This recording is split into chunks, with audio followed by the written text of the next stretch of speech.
Buenas tardes, estamos transmitiendo en vivo y en directo desde Diario Chaco y Diario TAC.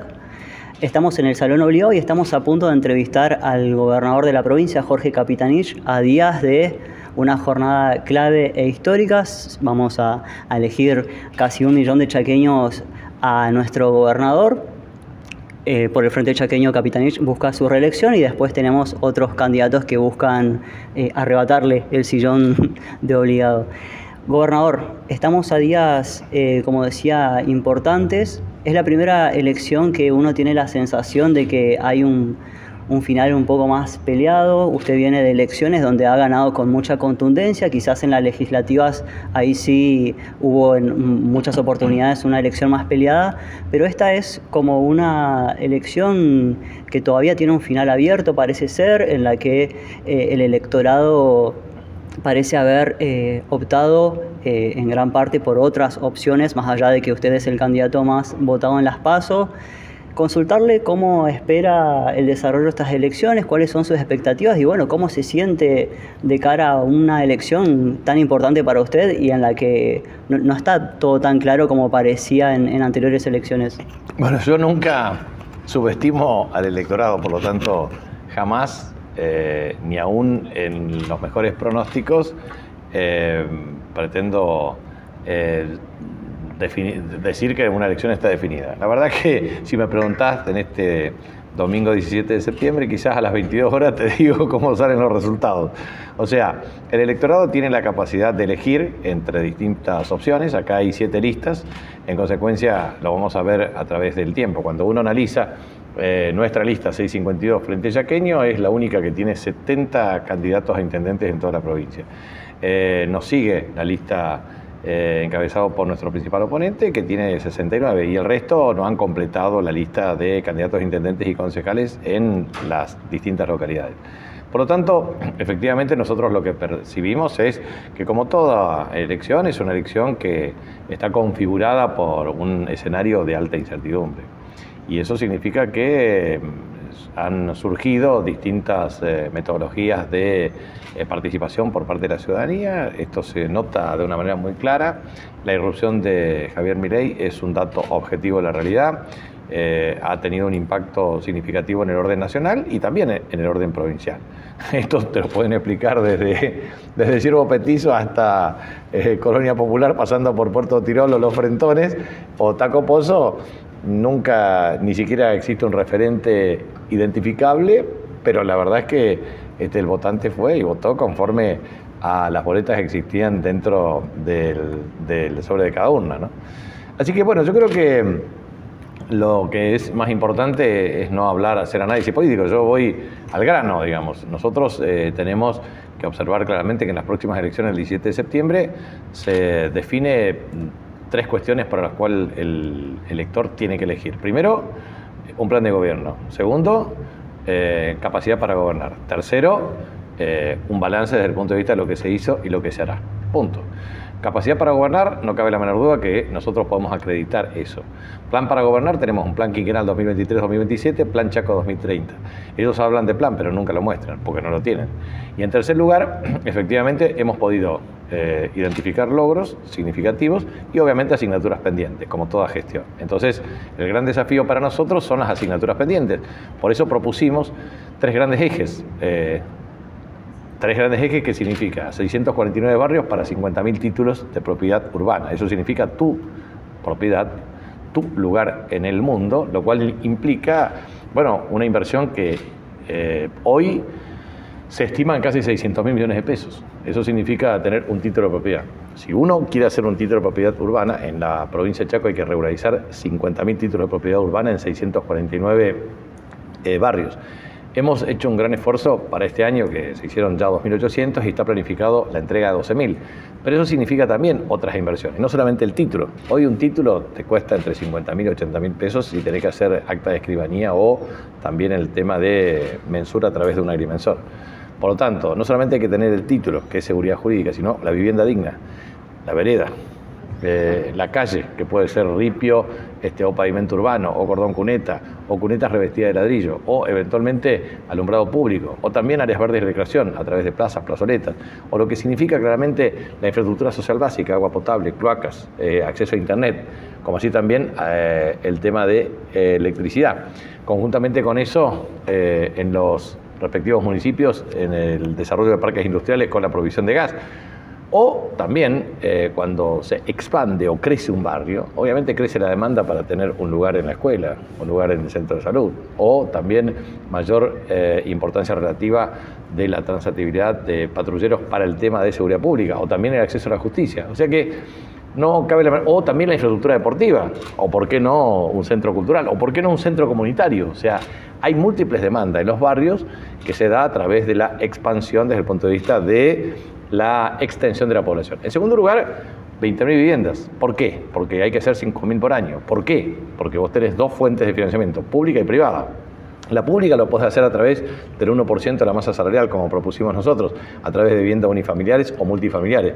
Y la privada a través de un fideicomiso inmobiliario con certificado de participación y valores representativos de deuda para garantizar que efectivamente se ejecuten. Y por último, 200.000 empleos formales derivados de 20 cadenas de valor a través de la economía productiva, del conocimiento ambiental y circular y energética. Bueno, muchas de estas cuestiones ya se están ejecutando y van madurando los proyectos productivos con el transcurso del tiempo. ¿Cuál es la diferencia que tenemos nosotros con nuestros oponentes? Que nosotros pudimos demostrar experiencia y capacidad de gobierno, nuestros oponentes no. Gobernador, ¿cómo recibió los resultados de las PASO después de 12 años de gestión como gobernador, 4 como intendente? Más allá de, insisto, de haber sido el candidato más votado, el Frente Chaqueño tuvo un golpe en las elecciones, perdió por 5 puntos. Después de todos estos años de trabajo, ¿qué siente que pasó? ¿Cómo recibió ese resultado y si era el esperado? Y aparte de eso, también usted menciona el factor Milei, que en principio en las PASO provinciales no se sintieron. Hubo un 4% en total entre las dos listas libertarias, si se quiere. ¿Cree que en las elecciones generales va a influir las elecciones que ha realizado Javier Milei en las PASO nacionales? Lo veremos el próximo 17 de septiembre. Pero lo cierto es que las primarias abiertas, obligatorias y simultáneas, yo he planteado básicamente una modificación. Primero, que hay partidos, como por ejemplo el Frente Chaqueño prácticamente tuvo unas primarias. Bueno, pero 99,6% fue la nuestra y 0,4% nuestro opositor. Entonces, es muy difícil también percibir exactamente en cada uno de los lugares el comportamiento del electorado y la participación en distintas primarias. Lo óptimo será que las primarias abiertas no sean obligatorias. Esa es la primera cuestión, que sean primarias abiertas, pueden ser simultáneas de los partidos, alianzas o frentes electorales que ineludiblemente no tengan confrontación, porque lo que no tienen confrontación, la verdad es que no tiene sentido el diseño de una PASO. Por lo tanto, las primarias pueden constituir, por un lado, real encuesta, pero por el otro lado no es exactamente así porque se suman peras y manzanas. Así que hay un proceso de ebullición del voto que yo lo percibo y que es necesario visualizarlo ahora. La verdad es que es muy difícil predecir en un contexto de alta incertidumbre. Por lo tanto, lo que quiero transmitir es que efectivamente hay una ebullición del electorado que está en permanente mutación y que hay que ver exactamente cómo se demuestra el próximo domingo. Gobernador, le pregunto por el último resultado de las PASO nacionales. ¿Por qué cree que en Chaco ganó Unión por la Patria? Fue una de las 5 provincias que eligió, que no eligió a La Libertad Avanza. ¿Por qué cree que se dio de esta manera acá en la provincia? Bueno, porque hay un voto consolidado del 36,12% y porque efectivamente gran parte del voto de Milei coopta lo que es el aglomerado del voto de Juntos por el Cambio, que es un voto heterogéneo. O sea, nosotros creemos, objetivamente, y por el análisis político, que tenemos un voto más homogéneo y ellos tienen un voto más heterogéneo, de carácter más circunstancial y en virtud de ciertos parámetros de incertidumbre. Y puede mutar ese voto de unas primarias a unas generales. ¿Cree que también el factor Milei se ve, como decían, el hartazgo de la sociedad? Mire, por supuesto que existe lo que se denomina insatisfacción democrática. O sea, yo vengo planteándolo, escribí en el libro Argentina merece más, que existen 3 condicionantes severos desde el punto de vista de la gobernabilidad del país y de la provincia o de cualquier municipio. Primero, la insatisfacción democrática, y esa insatisfacción democrática es muy permeable en los sectores más jóvenes y obviamente en mujeres. En segundo lugar, el cambio climático, que agrega más incertidumbre a una incertidumbre global. Y en tercer lugar, lo que se denomina claramente desigualdades sociales de carácter estructural, que se puede agregar los problemas de la inminente crisis de una guerra nuclear o no, o la disrupción tecnológica que altera los parámetros de comportamiento de carácter social. O sea que son muchos escenarios que ineludiblemente impactan y por supuesto hay que pensar y percibirlo a esto como un factor muy claro en el escenario. Ahora bien, cuando yo tengo la agenda de cercanía y de proximidad, cerca de 180 reuniones en los últimos 60 días, ¿cuáles son los reclamos de la gente de Resistencia? Ripio, alumbrado público, pavimento. ¿Son cuestiones de incumbencia provincial? No, son de incumbencia municipal, pero tenemos que hacernos cargo por efectivamente la falta de acción directa por parte del Estado municipal. También tiene que ver con seguridad pública, y eso también, la seguridad pública tiene otros factores, incide en el ripio, el pavimento urbano, el alumbrado, pero también consumo problemático, y también incide claramente el foro de seguridad, su organización, y otros factores que tienen que ver con ingresos, desigualdades y otros aspectos, o sea, porque se trata de un fenómeno de carácter multicausal. Nosotros siempre decimos, ¿usted quiere más seguridad? Bueno, implica pasar del 6,2 al 28% del presupuesto. Ahora, eso significa que después va a tener un problema en educación, en salud, en justicia o en desarrollo productivo o en nuevas inversiones. Entonces, la administración del Estado es dinámica, pero a su vez con restricciones. Entonces, uno tiene que saber asignar los recursos conforme a una visión de carácter estratégica y global. Para eso hay un plan. Nosotros tenemos un sistema de metas, de las cuales 92 son metas generales y 4.200 son metas intermedias. Y hacemos un monitoreo desde el punto de vista de tiempo real del grado de ejecución de esas metas. Cerca del 92% de las metas se han cumplido. Bueno, en todo gobierno existe un presupuesto y existen desvíos presupuestarios. Existen metas y existen incumplimientos de carácter parcial. ¿Por qué? Ninguna gestión es perfecta, pero si uno logra cumplir el mayor número de las metas, entonces objetivamente deberíamos considerarnos satisfechos. Cuando Alberto Fernández era candidato a presidente, el último acto en el interior se hizo acá en el Club Atlético Sarmiento. Yo me comprometí efectivamente en el discurso a hacer lo siguiente. Primero, terminar con la planta de tratamiento de efluentes líquidos locales. Está terminada. Terminar con la autovía Ruta 11. Está terminada. Terminar con la Ruta 7. Está terminada. Terminar con la Ruta 1. Está terminada. Terminar con el Puerto de Reforma. Está terminado. Terminar con la autovía Ruta 95. Está terminado. Terminar con el segundo acueducto interior. Está en vía ya de terminación final. Bueno, eso significa haber cumplido los compromisos que hemos adquirido con la ciudadanía. Por supuesto que la ciudadanía no solamente se compromete por obras, también por derechos o por el impacto inflacionario que puede afectar. O sea, hay múltiples factores que afectan el voto ciudadano. Pero lo cierto es que tiene que diferenciar claramente los tres niveles de gobierno: municipal, provincial y nacional.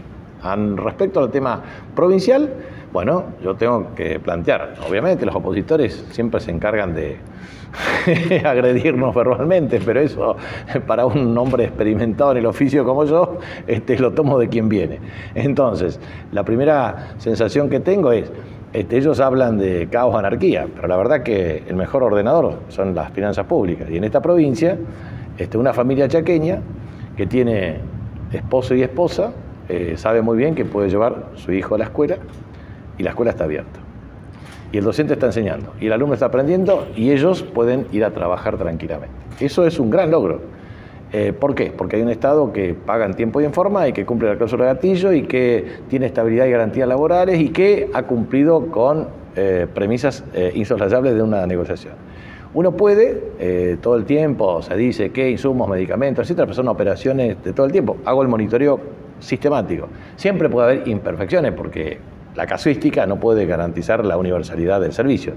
Pero efectivamente uno puede recurrir a un centro de salud, puede recurrir a un hospital público y tiene la garantía del derecho a la salud, insumos, medicamentos y atención médica.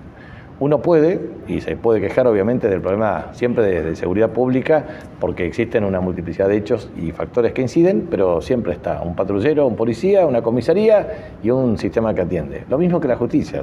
Todas cuestiones que requieren perfeccionamiento desde el punto de vista de la calidad y los parámetros que los vecinos y vecinas naturalmente requieren. Pero lo que quiero decir es que, en general, un gobernador de una provincia lo que tiene que plantear son tres cuestiones. Primero, garantizar derechos en términos de accesibilidad y calidad. Segundo, promover y propiciar acciones que garanticen una transformación de la realidad social y económica y productiva. Y en tercer lugar, generar las condiciones para obras que transformen la calidad de vida de la gente. Bueno, eso lo cumplimos nosotros.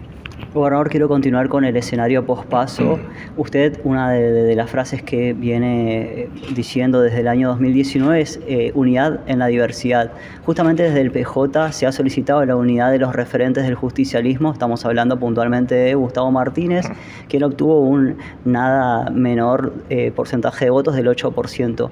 Hoy Gustavo Martínez es, como usted lo menciona, un adversario, alguien que en el debate electoral también habló de un estado de anarquía al referirse a la relación gobierno-movimientos sociales, por ejemplo. Consultarle qué faltó para que finalmente se lleve adelante esa unidad en la diversidad, si hubo reuniones, charlas con Gustavo Martínez y por qué finalmente no se pudo llegar a cumplir esa demanda de los referentes del PJ. Mire, él pertenece a otro partido político, a la expresión que él maneja. Él puede tener cierta simpatía con el peronismo, pero la verdad es que aplica otro método y otra política.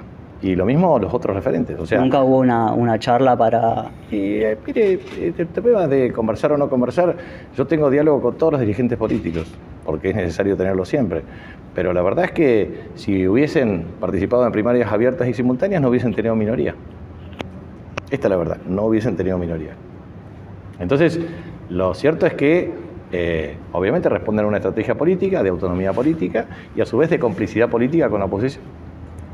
Y esto... Es parte de la política, esto es un sistema de juego político que yo soy extremadamente respetuoso, pero dejó de ser un problema para nuestro espacio. ¿No pone en debilidad el justicialismo esta...? Mire, lo veremos el próximo 17 de septiembre. ¿Y analizándolo con las PASO? Mire, pongamos en evidencia el próximo 17 de septiembre. Vamos a ver cuáles son las condiciones, porque es objetivamente cierto que hemos tenido naturalmente desprendimiento, pero ese desprendimiento siempre ha surgido del mismo tronco y de la misma raíz. O sea, nosotros siempre hemos tenido la capacidad de aglutinar el voto propio y generar las condiciones para un voto independiente que ha consolidado el espacio. Pero bueno, mire, si hay alguien que conduce un municipio y no se presenta a la reelección de ese municipio, bueno, algo pasa. ¿Fue una gestión mala? No, yo no digo nada. Mire, él puede decir lo que quiera, pero tiene la fe de los conversos, ¿viste? Cuando critica tanto a una cosa, yo hago el siguiente análisis. Dime de lo que careces y te diré dime de lo que presumes y te diré de lo que careces. ¿Esto significa un quiebre final, si se quiere, en la relación con Gustavo Martínez? Pero, a ver, yo no vengo a hablar de nadie acá, yo vengo a hablar de la propuesta de gobierno. La verdad que eso es un tema que no le interesa absolutamente a nadie. Al ciudadana chaqueña, chaqueño a chaqueña, le interesa cómo vamos a resolver el problema, no qué opino de mis adversarios. Sin embargo, bueno, el justicialismo representa la ideología de muchos chaqueños y chaqueñas. Bueno, entonces, si representa la ideología de muchos chaqueños y chaqueños, no tiene que votar a nosotros, porque nosotros estamos identificados claramente con la doctrina simple, práctica, popular, profundamente humanista y profundamente cristiana. Pero Gustavo Martínez forma parte del PJ. Nosotros formamos parte de un espacio que representamos claramente una estrategia política. Entonces, proponemos hacer lo que proponemos. Gobernamos la provincia y crecimos 5,7% anual acumulativo.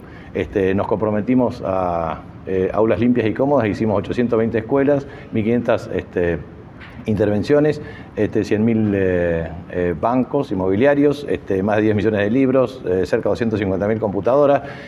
Bueno, eso es lo más importante, eso es lo que quiere que nosotros le expliquemos a los ciudadanos. Entonces, las otras son anécdotas de la política y a la gente le interesa esto, a ver qué es lo que vamos a hacer y qué es lo que hicimos. Bien. Quiero cerrar con el tema PJ. A ver, insisto, hubo reuniones... El presidente del PJ soy yo. El Consejo Provincial del PJ funciona. El Congreso del PJ funciona. Y la verdad que ellos son otro espacio. Entonces, lo que quiero decir es, si usted quiere preguntarle al otro espacio, que le pregunte todo lo que quiera. Pero ahora hablemos de las elecciones. Bien, pero hubo congresales haciendo esta demanda de unidad. Bueno, está bien. A ver, de nuevo. Es una cuestión que ya está absolutamente resuelta y se va a observar en el transcurso de estas elecciones. Gobernador, ¿qué lo lleva a buscar un cuarto mandato, una reelección? ¿Qué cree que fueron sus puntos fuertes en este tercer mandato y cuáles cree que quizás faltó un poco más? Mire, nosotros Vamos a verificar mañana una inversión extraordinaria de 150, 155 megavatios de energía solar, 130 millones de dólares, 220.000 paneles, cerca de 320 empleos en Pampa del Infierno, epicentro de este desarrollo. Pero a su vez tenemos un programa para llegar a casi 300 megavatios con distintas operatorias a través de un programa de licitación. Y eso es lo más importante, porque eso aumenta la capacidad de oferta. Ahora, eso requiere una continuidad para su administración y su impacto. En segundo lugar, el gas se pudo lograr gracias a mi gestión como jefe de gabinete de ministro y como gobernador. Y eso permitió tener gasoducto troncal, 38 ramales de aproximación, garantizar ahora la provisión en parques industriales. Pero necesitamos que eso se extienda a 13.000 conexiones en parques industriales y grandes usuarios, 50.000 y así sucesivamente. Y eso me parece que es muy importante. Yo creo que esa es la clave de seguir haciendo lo que es necesario hacer. Nosotros tenemos 587 hectáreas de parques industriales, tenemos que llegar a 1.000, pero estamos consolidando esos parques industriales y nuevas radicaciones industriales. El día sábado estuve en Charata, el anuncio concreto ya con 13.000 metros cuadrados de superficie, cerca de 20 millones de dólares de inversión, pero 62 millones de dólares de inversión para 3.200 empleos. Bueno, eso requiere continuidad. Santana Textil, estuve revisando la nueva caldera, sustituyen energía en biomasa para tener energía a gas. Y eso significa una inversión significativa, pero también la ampliación de la planta de 41.000 metros cuadrados. Eso significa pasar de 500 empleos a cerca de 800 y progresivamente en los próximos 3 años a cerca de 60.000 metros cuadrados de superficie y obviamente eso implicará más de 1.000 empleos. Bueno, eso necesita continuidad. O lo mismo que inauguramos 9 emprendimientos industriales y o turísticos en el transcurso de 7 días. Bueno, eso es muy importante. ¿Por qué? Porque bueno, el Howard Johnson tardó 5 años y medio. Todas las inversiones han tardado mucho tiempo. Por ejemplo, ahora estoy trabajando con 60 millones de dólares en paz para la regulación de todo el sistema lacustre del área metropolitana, como así también la regulación de Río Negro, como así también áreas verdes de recreación, conjuntamente con el Parque Lineal Soberanía o la Lynch en Río Balsaga. Bueno, eso requirió 3 años de negociación con organismos que recién ahora estoy trabajando. Mañana o esta semana van a publicar la Ruta 20, una ruta estratégica desde la Montenegrina hasta Granja Tres Arroyos para desarrollar toda la cadena avícola. Bueno, eso requiere continuidad. O lo mismo que hemos licitado, muy poca publicación y difusión, pero la autovía desde Macayé hasta la intersección de la Ruta 9. Tengo la negociación de la autovía Ruta 11 hasta la intersección de la Ruta 90. Bueno, eso requiere un proceso de negociación. Estamos con 200 kilómetros de ejecución de contratos en el impenetrable y 72 que nos faltan. Eso requiere ejecución. O sea, aún nos falta, pese a haber hecho todo lo que hicimos. O sea que ese es el tema clave. Se trata efectivamente de tener un último mandato constitucional con la voluntad popular, primero para terminar con nuestras estrategias opositoras dañinas, que lo único que son es destructores de los cimientos de institucionalidad política. Y por el otro lado, para generar definitivamente un trasvasamiento generacional que nos permita tener una nueva generación en el sistema político chaqueño que efectivamente se haga bien preparada, técnica y conceptualmente, con mucha energía para gobernar y para seguir transformando. Gobernador, quiero remitirme a unas cuestiones que entiendo son demandas del electorado. El caso Cecilia Strisowski puso en discusión muchas cuestiones y una de ellas es la relación del Estado, del gobierno, de quien toma las decisiones con movimientos sociales. Hemos escuchado también en el debate electoral esta situación de la mediación de dirigentes piqueteros, dirigentes sociales con las ayudas sociales que recibe la gente. Bueno, ha sido objeto en ese debate electoral, tanto por parte de Gustavo Martínez como por parte de Esdero, de esos cuestionamientos a su gestión. Consultarle primero cuál es su evaluación en principio de lo que está pasando hoy en la sociedad con esta discusión respecto a los movimientos sociales, que bueno, en principio representan a un sector vulnerable de la sociedad, pero hoy por parte de la opinión pública hay como una mirada bastante crítica respecto al rol que tienen estos dirigentes. También hemos escuchado al ministro de Economía, Santiago Pérez Pons, hablar de referentes que tienen en situación de, abro comillas, cautiverio, si se quiere, a ciertas personas dirigidas. Consultarle eso, ¿cuál va a ser el próximo desafío o la relación que va a sostener el gobierno con los movimientos sociales? Y bueno, ¿qué responde a esta relación de gobierno y movimientos sociales tan crítica por parte de un sector importante de la sociedad?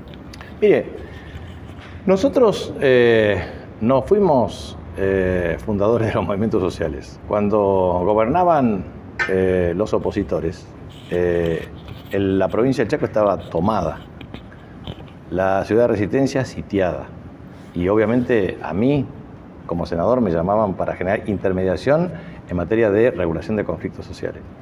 Cuando yo asumí el primer mandato, no tuve tregua, me bombardearon de todos lados y me generaron mecanismos de estrategias de desestabilización permanente y pude sortear las dificultades.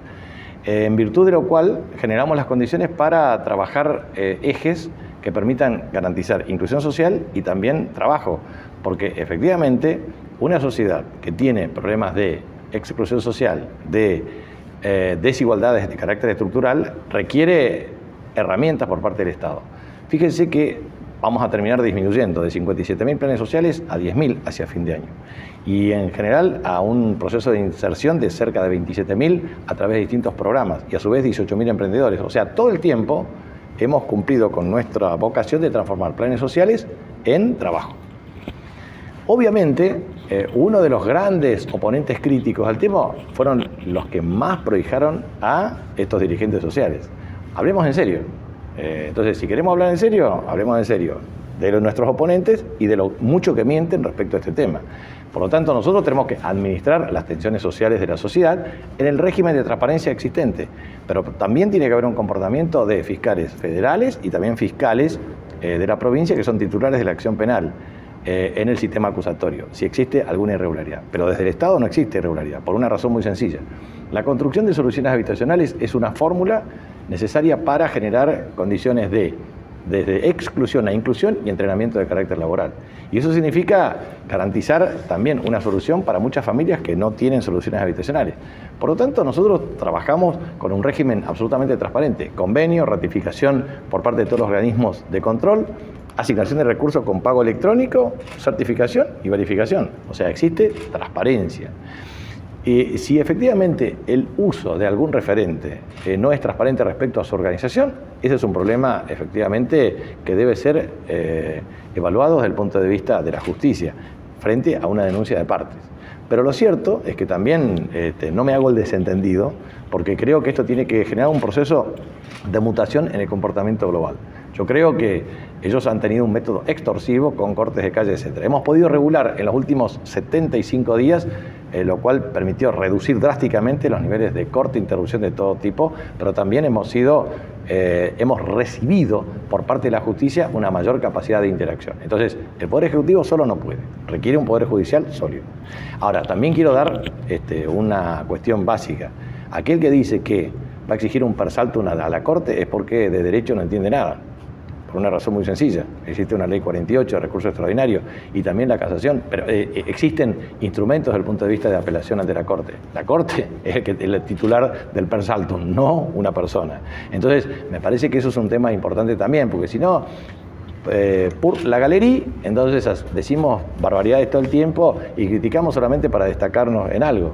Pero la verdad es que siempre vuelvo a insistir con lo siguiente. Es una situación extremadamente compleja, hemos identificado distintas estrategias para resolver los problemas. Ahora bien, si el Estado no es capaz de intervenir, no solamente con un marco regulatorio, sino también con esquemas de inclusión social, bueno, no es posible administrar las tensiones sociales. Y si hay efectivamente anomalías o irregularidades desde el punto de vista de algún responsable, bueno, eso es una cuestión que lo tiene que dirimir la justicia. Ha mencionado estos 75 días en que efectivamente, lo podemos probar todos, la situación de los cortes de calle se redujo sustancialmente, prácticamente. Pero en el medio o antes de eso, a los pocos días, se conoció la desaparición de una joven de 28 años, Cecilia Strisowski, y está vinculada a esta desaparición y presunto femicidio nada más que la familia Sena. Esto ha sido un caso emblemático en el país. Venimos de dolorosos femicidios, pero sin dudas que tiene tintes políticos ha despertado el interés de gran parte del país. Han venido aquí medios nacionales y se lo ha vinculado de alguna manera, o se ha vinculado la gestión con este caso. Usted también tuvo que salir a hacer una conferencia de prensa muy fuerte, desmintiendo algunas informaciones. Ha cambiado la manera de comunicar de gobierno, porque instalaron estas conferencias de prensa a través del vocero. también endurecieron su discurso respecto a los cortes de calle. Primero, consultarle alguna reflexión sobre este caso, si efectivamente ha sentido que ha tenido algún tipo de repercusión en el electorado, si hay algún voto castigo, cómo percibe en general el caso Cecilia Strisowski y por qué cree que una parte del electorado ha vinculado al gobierno con este caso. Bueno, porque hubo una profusión comunicacional tendiendo a lograr eso. Porque la verdad que es un hecho que de carácter aberrante y siempre transmitido. Y lo dije públicamente y lo digo siempre. Primero, nosotros tenemos 28.000 denuncias por violencia de género en la provincia del Chaco. 28.000. Lamentablemente tuvimos casi 14 femicidios en el año 2021, después se redujo en el año 2022 y está aumentando durante el año 2023. El femicidio es un hecho en donde una pareja mata a la otra. Entonces, la verdad es que lo que hemos observado es un hecho aberrante, macabro, en donde se pretendió todo el tiempo vincular a la gestión de gobierno. Pero la verdad es que aquí existe autonomía e independencia del Poder Judicial. Los fiscales actuaron con autonomía. Todos los supuestos autores están presos. Y a su vez nosotros somos querellante particular de la causa. Y lo que generamos todo el tiempo es impedimento de comunicación y a su vez dureza desde el punto de vista de la aplicación de la ley. Por lo tanto, las operaciones de prensa que he recibido, que fue una campaña sistemática, obviamente, uno la conoce perfectamente, pero la verdad es que siempre vamos a estar del lado de la víctima. Y a su vez, un hecho aberrante de esta naturaleza requiere todo el peso de la ley. Punto. Es una cuestión que está absolutamente resuelta en el campo de la justicia, pero que es un hecho aberrante como todo hecho de esta naturaleza. ¿Le dolió pero por supuesto, duramente. Me dolió muchísimo y me sigue doliendo. Como me siguen doliendo todos los casos de femicidio, porque son casos terribles. Esto es parte de una cultura patriarcal y machista. Y a su vez, me duele mucho más por lo siguiente. La primera vicegobernadora de la historia de la provincia del Chaco es Ana Lía Rach Quiroga. Obviamente, con militancia feminista y defensora claramente de los derechos de la mujer. Gabinete con equidad de género. 10 centros centros de abordaje de violencia de género se construyeron o se están terminando de construir en la provincia. A su vez, presupuesto con perspectiva de género. Todo en directa relación para reivindicar los derechos de la mujer. Por eso me parece definitivamente un hecho aberrante, pero siempre estuvimos del lado de la víctima y a su vez fuimos querellante particular de la causa. Por lo tanto, si hay algo que nosotros tenemos es coherencia. Hemos sido coherentes siempre. Y en los casos de femicidio, aún más. Usted obviamente conoce a los distintos actores sociales y Emerenciano Sena y Marcela Acuña no son cualquiera, son personas muy conocidas, son dirigentes sociales. ¿Les sorprendió que estén involucrados en un caso tan grave? Mire, la verdad que es un hecho que por sus características sorprende a todo el mundo, pero lamentablemente ocurrió. No soy quien para decir nada, simplemente digo que un hecho aberrante, macabro, en su configuración de acuerdo a los comentarios esgrimidos por las partes, determina claramente que tiene que ser la aplicación con todo el peso de la ley. Con todas estas cuestiones que nombró, gobernador, ¿por qué cree que siguen ocurriendo estos femicidios, así como lo nombró acá en la provincia, que ya vamos, si no mal me equivoco, 6 o 7 en este año? ¿Y cómo se puede evitar o tratar de bajar ese número? Pero 28.000 casos de denuncia, eso es terrible. Eso tiene que ver con la cultura machista, patriarcal. Detesto ese tipo de conducta, detesto la violencia de género, detesto. Realmente me pongo de ese lado solamente para defender a las víctimas. Y este hecho marcó claramente también un nivel de cansancio moral por parte de la sociedad. Por eso todos tenemos que rechazar de una manera enfática este tipo de cosas. Lo que ocurrió no puede ocurrir nunca, jamás. La verdad es que es un hecho que me preocupa y nos ocupa, pero la verdad es que en este sentido hemos aplicado la ley Micaela, precisamente desde el punto de vista de los niveles de capacitación para los 3 poderes.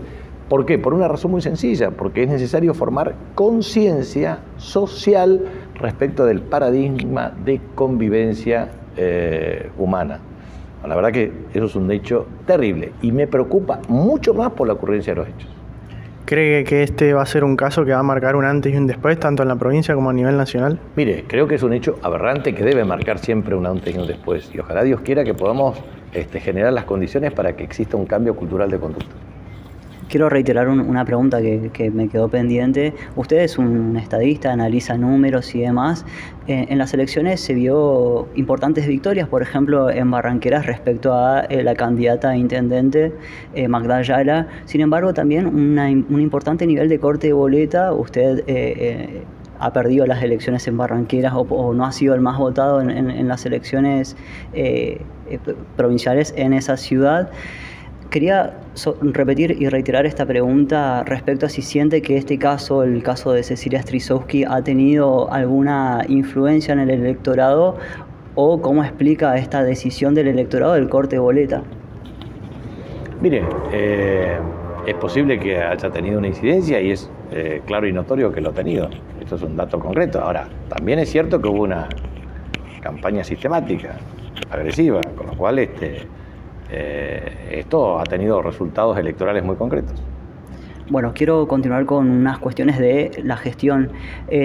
Usted hace poco ha lanzado un plan de urbanización en zona de la intersección de Ruta 11 y 16, si mal no recuerdo, La Futura, el barrio, que responde a una demanda bastante importante respecto a los ciudadanos, generalmente los jóvenes que vivimos de alquiler, que sabemos cuán costosos son los alquileres. Consultarles si este primer lanzamiento de 2.000 viviendas que ha lanzado hace muy poco se va a repetir a lo largo de su gestión, teniendo en cuenta que responde también a una demanda de la clase media, la clase trabajadora, que tiene el deseo de acceder a la vivienda propia y cree y considera que este plan de loteos es una manera muy eficaz de poder alcanzar ese sueño. Exactamente, mire. Creo que uno de los principales logros que tuvimos nosotros es el acuerdo con el presidente Alberto Fernández de transferencia de la titularidad de dominio de lo que se denomina ex campo de tiro, casi 4.000 hectáreas. Eso significó que muchas de las chacras efectivamente hoy tengan cerca de 7.985 loteos urbanos con distintas características cuya titularización está en proceso. Pero existen efectivamente una perspectiva cierta para generar un programa de ordenamiento territorial y de desarrollo urbano con el objeto de establecer los mecanismos de inversión en infraestructura social básica.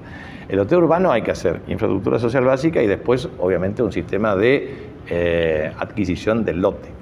El precio, aproximadamente 2,6 millones de pesos por el lote de aproximadamente 200 metros cuadrados, con la posibilidad cierta de una cuota de 40.000 pesos, torna lo suficientemente accesible para muchas familias que pueden tener cierta capacidad de ahorro.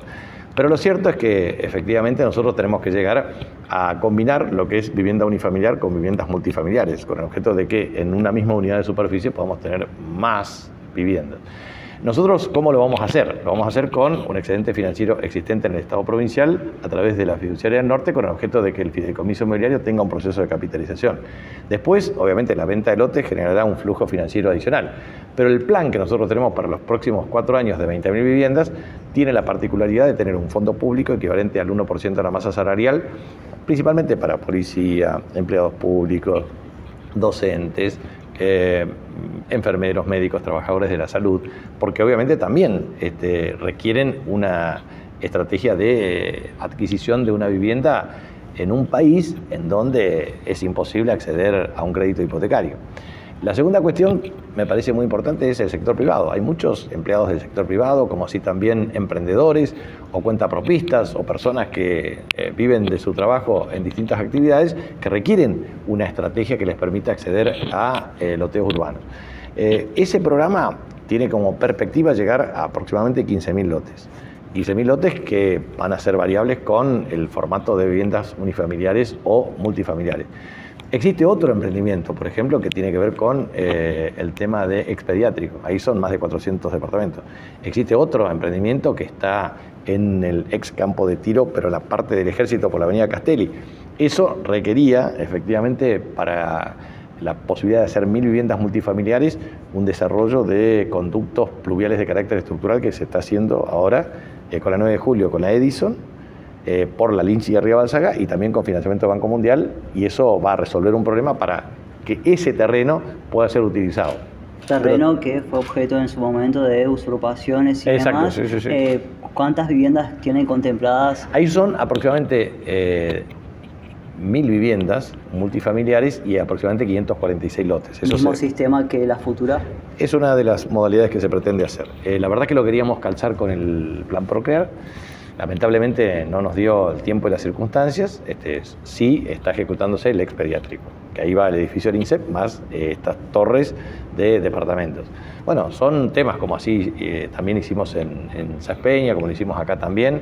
Pero bueno, la verdad es que el acceso a la vivienda es un tema clave, por eso hay que trabajar mucho en el desarrollo de la economía productiva, del conocimiento ambiental y circular, energética, conjuntamente con esto. Bueno, otro de los temas, a ver, este lanzamiento ha tenido una muy buena recepción por parte de, por lo menos, de lo que podemos evaluar nosotros, nuestros lectores. También otro de los programas de gobierno que tiene mucha aceptación tiene que ver con la formación en programación y demás. Hay un modelo que tiende a la industrialización, a la economía del conocimiento y demás. Consultarle cómo van a seguir profundizando esta área para justamente generar empleos que se queden acá en Chaco.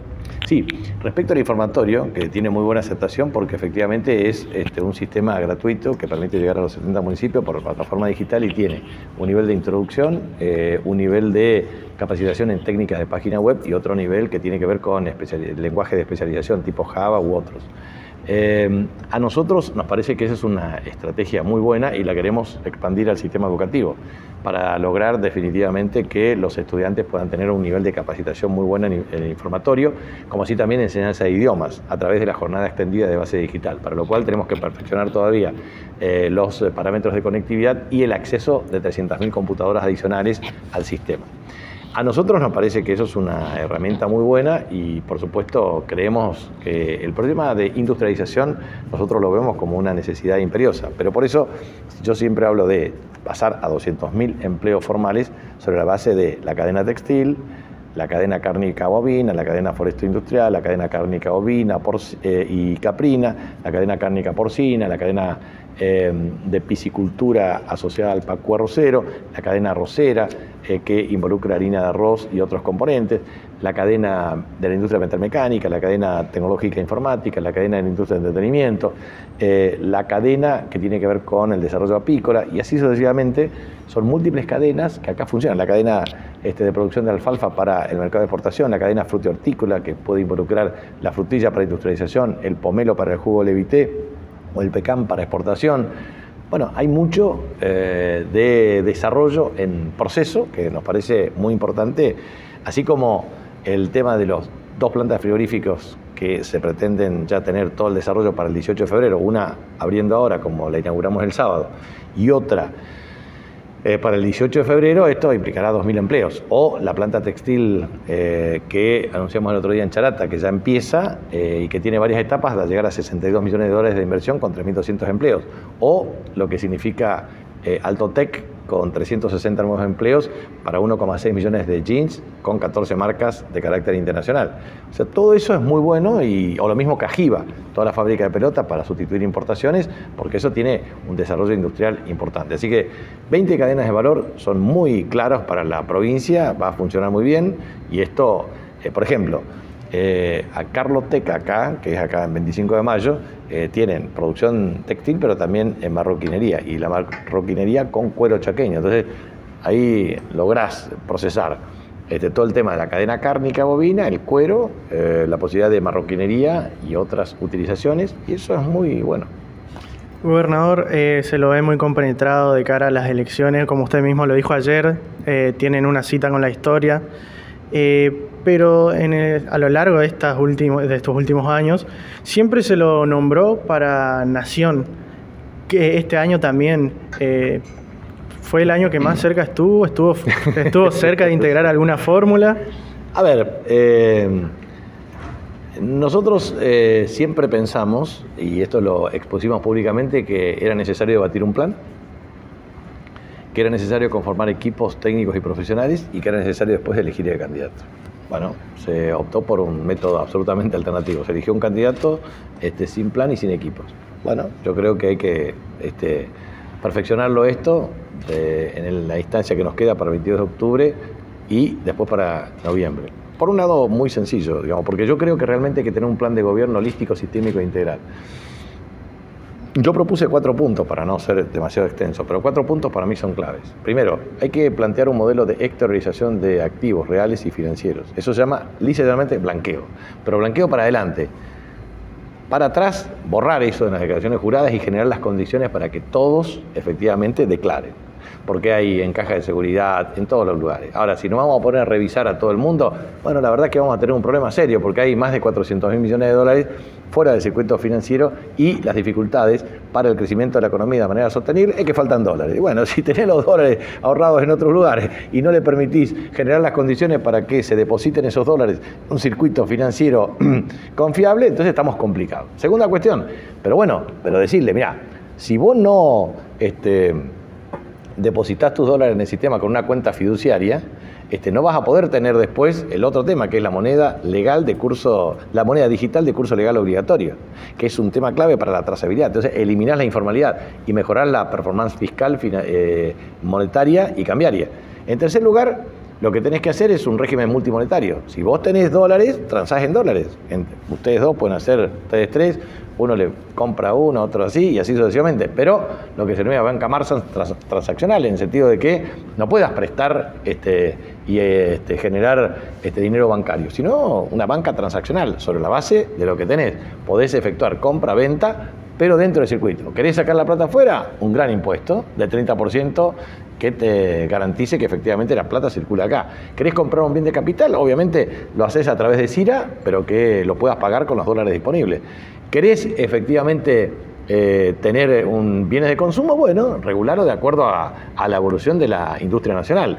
Y la otra cuestión es que me parece importante también hacer acuerdos de swap de monedas con distintos países para comercializar. Por ejemplo, real con Brasil o todas las monedas con el resto del mundo. El 30% de las transacciones de mercado internacional se dan ya en yuanes. Por lo tanto, sinceramente, el régimen bimonetario es inaplicable, porque lo estamos aplicando. Argentina tiene un problema serio, que es un régimen bimonetario de facto, una estructura productiva desequilibrada, y obviamente tiene un problema de alta inflación. Eso, si no lo resolvés, vas a tener un serio problema reiterado. Entonces, me parece que exteriorización, moneda digital de curso legal obligatorio, régimen multimonetario y después aplicación de los pasivos remunerados del Banco Central en proyectos de inversión que te permiten un sistema de transformación de la especulación financiera en estructura productiva para el desarrollo. Bueno, eso es lo que hay que discutir en Argentina, porque si no, nosotros lo tenemos con una modelización econométrica y eso nos permite observar claramente que, primero, la economía crece fuertemente. Segundo, la tasa de riesgo país cae drásticamente. Eso te permite rápidamente establecer un proceso de reestructuración de la deuda de moneda extranjera. A su vez, baja la tasa de interés. A su vez, la tasa de inflación se pulveriza. A su vez, crece la economía. Y obviamente aumenta la tasa de generación de empleo. Y te resuelven los problemas macro y micro de la economía argentina. Para mí, es lo que hay que hacer. Por supuesto que es todo un proceso de discusión. Yo he analizado ley por ley y también decreto por decreto. Lo tengo muy desarrollado, pero bueno, eso hay que discutirlo ya en una mesa de alto nivel para tomar la decisión, pero no me cabe la menor duda que es lo que hay que hacer. Yo lo propuse en el libro Argentina merece más, y si hubiese tenido la posibilidad de ser candidato a presidente lo hubiese explicado con mucho detalle, porque yo veo que Milei tiene un plan de dolarización sin plan, Bullrich, régimen bimonetario a la vieja usanza sin resultados, y Massa efectivamente no ha podido explicar con detalle lo que va a hacer, pero me parece que esta es una buena estrategia.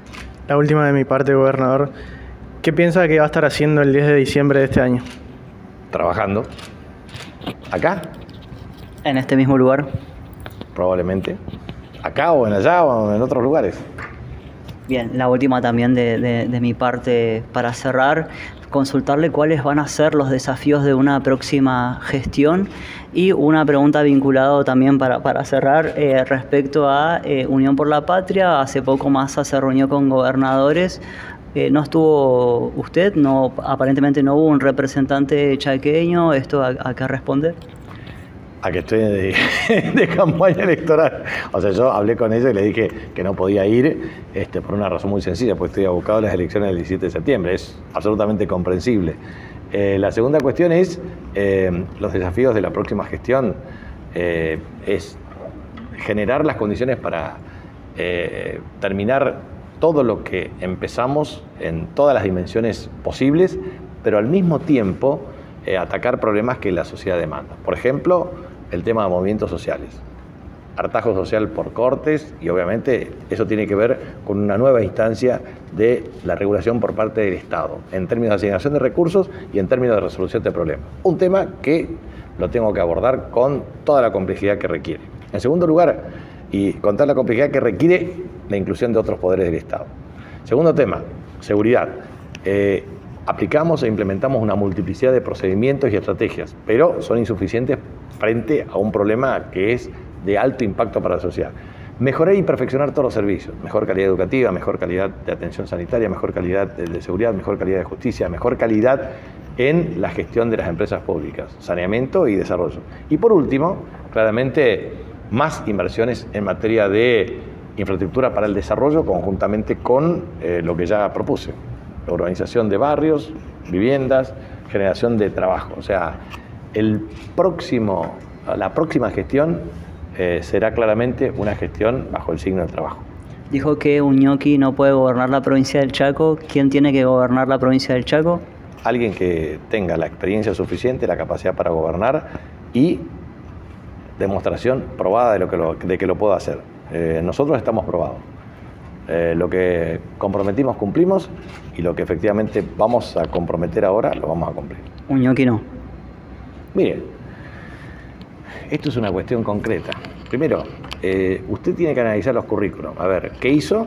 ¿Qué formación académica tiene? ¿Qué equipos tiene? ¿Qué plan tiene? Bueno, primero, si vos no tenés formación académica, entonces lo que tenés que hacer es un buen plan y mostrar un buen equipo. No muestra ni un plan, no muestra ni un buen equipo, no muestra experiencia. Bueno, listo. Chao, no pudiste demostrar nada. Gracias, gobernador. Gracias. Thank you so much.